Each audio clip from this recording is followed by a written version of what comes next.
Hey guys, this is Caleb over here at Darrell Waltrip Buick GMC in Franklin, Tennessee. We're going to look in the back of this GX460 and I'm going to show you how to use the third row seats. With this GX460, you do have a third row seating.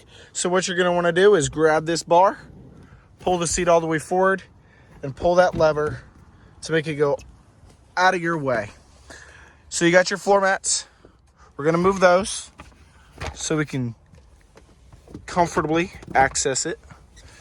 So then you'll pick a lever. We're gonna pull this lever.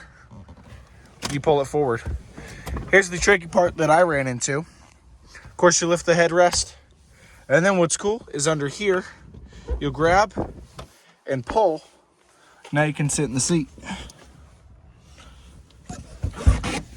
Done using it and you want to close it so you can have all that extra storage space, you're gonna pull this lever right here, either on the left or the right of the seat.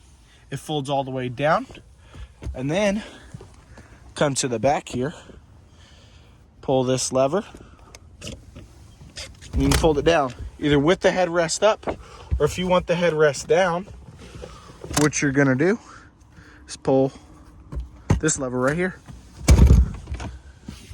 So now with that said and done, you're gonna put your floor mat back in so you have all your extra space. That is how you open and close the third row seating on a GX460 Lexus.